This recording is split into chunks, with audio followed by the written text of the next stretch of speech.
Number one అంటారు. అసలైన number one Guru Kashi university. Madam నమస్తే అండి. నమస్తే. మనం ఎంత పెద్దోళ్ళమైనా ఏదైనా కష్టం వచ్చి అమ్మని డబ్బులు అడిగితే వెంటనే ఇస్తారు.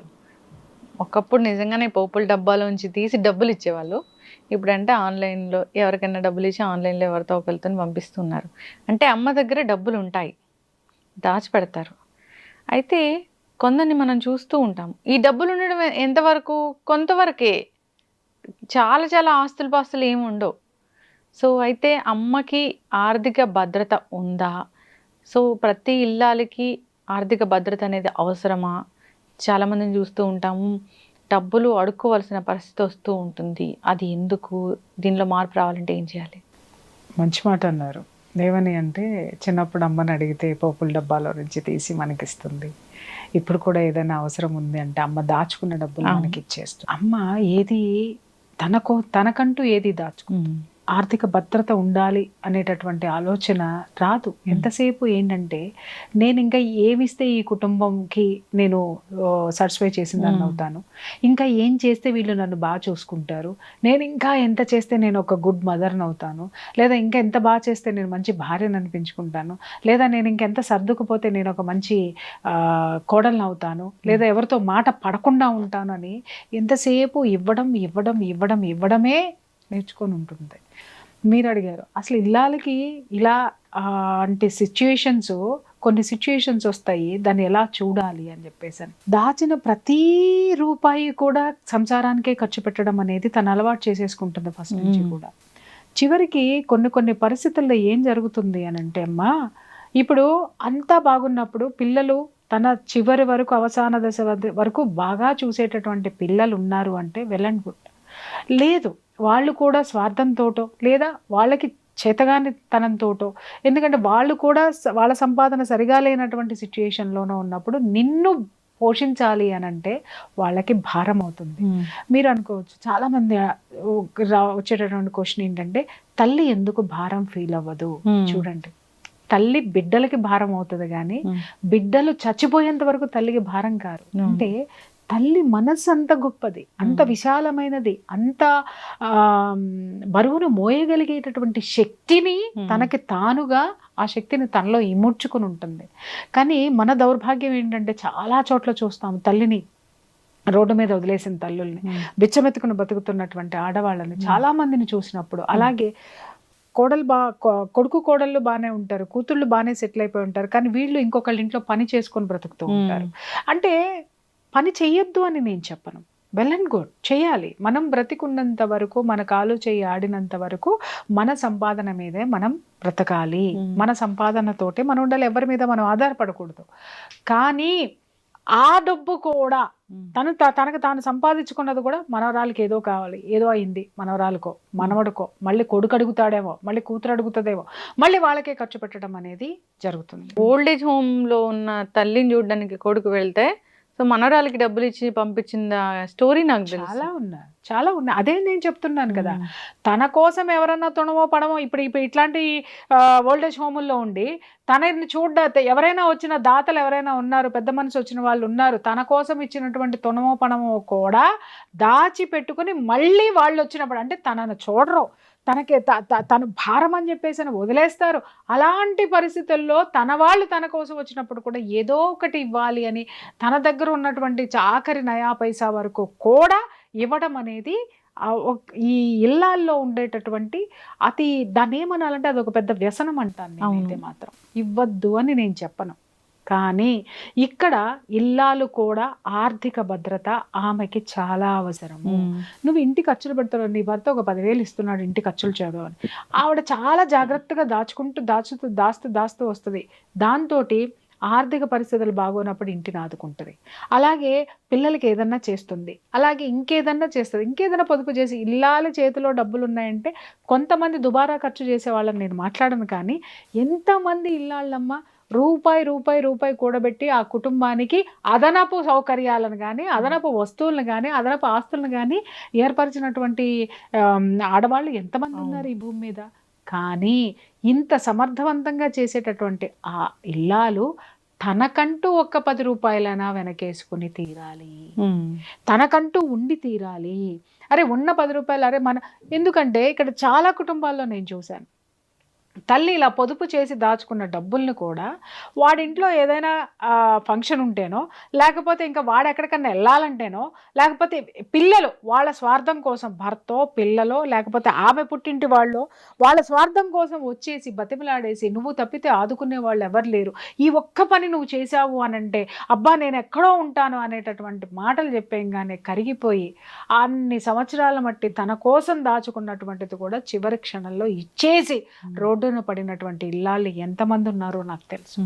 ఎందుకంటే వాళ్ళు స్వార్థం కోసమే వస్తారు వీళ్ళ దగ్గరికి, వచ్చి వాళ్ళ పని అయ్యేంత వరకు ప్రేమగా ఉంటారు, పని అయిపోయిన తర్వాత వెనక్కి కూడా తిరిగి చూడరు. కొంతమంది ఉంటారు, అరే నీ మనవరాలకి ఏం చేయించవా అమ్మా, పలానాది చేయించవా, అరే నువ్వు కూతుర్ని కన్నావు లేదా నువ్వు కొడుకుని కన్నావు, నీ కొడుకు బైక్ కొనుక్కోవాలి అని అంటే ఆ కొడుకులు కూడా చూడమ్మా ఎంత ఇదిగా నాయనమ్మ దగ్గరికే వస్తారు. మరి ఎందుకు యువతలు నాన్న దగ్గరికి పోరు, అవతల అమ్మ దగ్గరికి పోరు.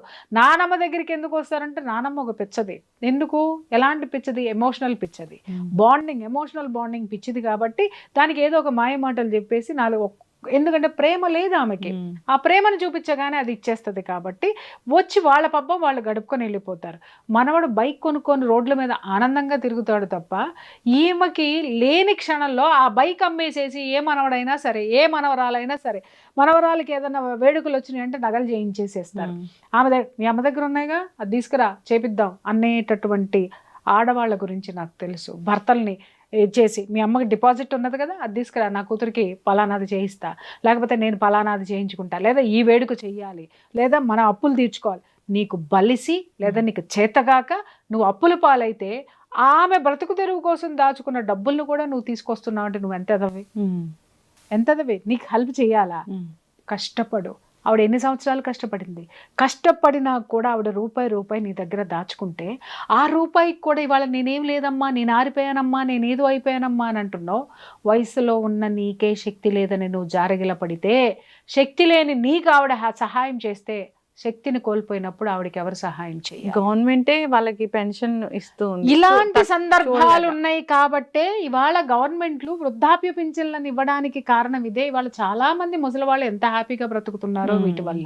వాటిని మనం కొంతవరకు సమర్థించాల్సిందే. వృద్ధులకి ఖచ్చితంగా గవర్నమెంట్ ఆసరా అనేది డెఫినెట్గా ఇవ్వాలి.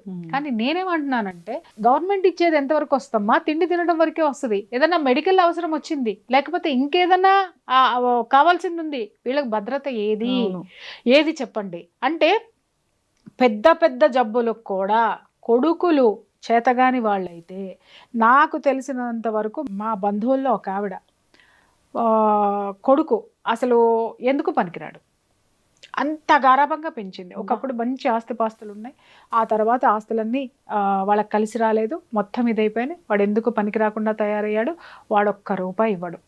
ఈమెకి తమ్ముళ్ళు కానీ ఇతర బంధువులు కానీ ఎవరైనా సరే ఆమెకి కొంత ఉండమని చెప్పేసి ఒక ఇల్లు వేసిచ్చి ఆమెకి ఉండడానికి తృణమో పణమో ఇస్తూ ఉంటారు. నెలకి వచ్చేసరికి పింఛన్ వస్తుంది గవర్నమెంట్ తరపు నుంచి.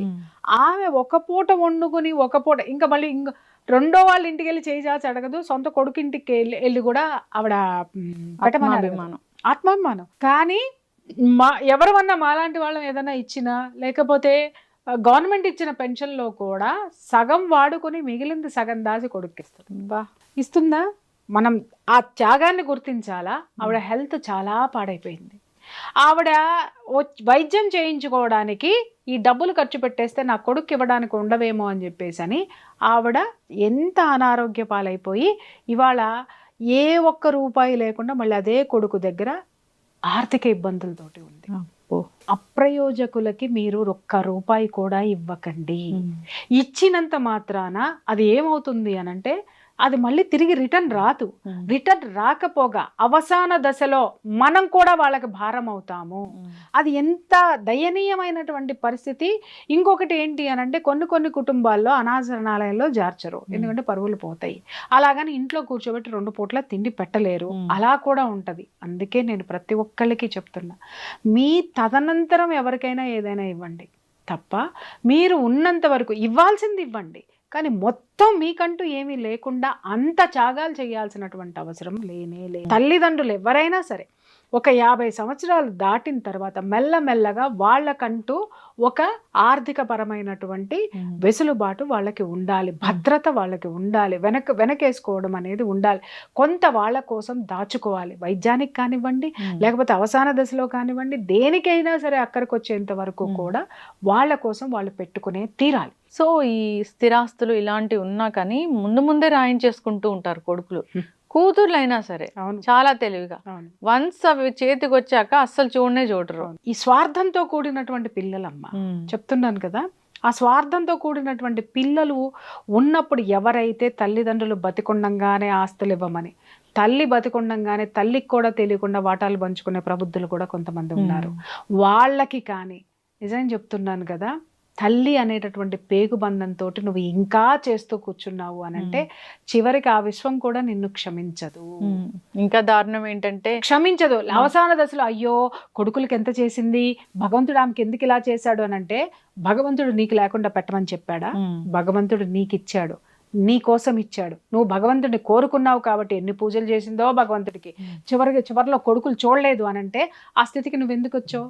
కొడుకులో కూతుళ్ళో బంధువులో అసమర్థులైనప్పుడు అసమర్థులకి నీ యొక్క ఆస్తిపాస్తులు కానీ నీ యొక్క ధనాన్ని ఎందుకు ఖర్చు పెట్టావు? నీ సొమ్మును ఎందుకు ఇచ్చావు? ఎందుకు ఖర్చు పెట్టావు? దాని పర్యవసానం భగవంతుడు నీకు ఇచ్చాడు, నీ తీసుకెళ్ళి ఇంకొకరికి ఇచ్చిన తర్వాత ఎందుకు భగవంతుడు నిన్ను ఎందుకు చూడాలి? నువ్వు ఇచ్చిన దానికి, నువ్వు భగవంతుడు ఇచ్చిన దానికి నువ్వు విలువ ఇవ్వనప్పుడు, భగవంతుడు తన మాట విన్నప్పుడు తనెందుకు చూస్తాడు? అనుభవించమనే చెప్తాడు, నువ్వు తెలుసుకో అనే చెప్తాడు. అవసాన దశలో తెలుసుకొని తీరాలి మనం. కానీ కొడుకు బాధపడుతున్నా, కూతురు బాధపడుతున్నా, కన్న పేగు అల్లాడిపోతుంది. అమ్మా నేను ఒక్క మాట నేను చెప్తా, అవతల వాళ్ళు ప్రాణాపాయ స్థితిలో ఉన్నప్పుడు పెట్టండి, కాదని అనట్లేదు. కావాలని చేసేటటువంటి వాటికో అవసరానికి ఇవ్వండి. 10 రూపాయలు మీ దగ్గర ఉంటే వాళ్ళకి 2 రూపాయలు అవసరమైతే ఖచ్చితంగా ఇవ్వండి. మళ్ళీ వాళ్ళ దగ్గర బాగున్నప్పుడు మళ్ళీ ఆ 2 రూపాయలు తెచ్చుకునే ప్రయత్నం చెయ్యండి. అందరూ ఇక్కడ నీకు సెంటిమెంటల్ లేవా అని మాట్లాడద్దు, ఎదవ మాటలు మాట్లాడకండి. రూపాయి దొరకని రోజున, రోడ్డు మీద పడిన రోజున కన్న కొడుకు కోడలు ఏం చేసినా లోపల కడుపులో ఆకలి ఎన్ని రోగాల్ని తీసుకొచ్చి పెడుతుందో, ఈ మంచాన పడిన రోజున ఎంతమందిని మీరు తిట్టుకుంటారు. అప్పుడు ఏ బంధాలు బంధుత్వాలు పనికిరావు, కేవలం కన్నీళ్లు మాత్రమే మిగిలేది, మంచంలో కూడా మిగిలేది. ఇలాంటి పిచ్చి మాటలు మాట్లాడద్దు. కన్న కడుపు, కన్న పేగు, అరే నీది పేగు, నీ పేగు తెంచుని పుట్టిన వాడికి నువ్వు అనేటటువంటి గౌరవం లేని చోప్పుడు నువ్వు ఇవ్వడం ఎంతవరకు సమంజసము?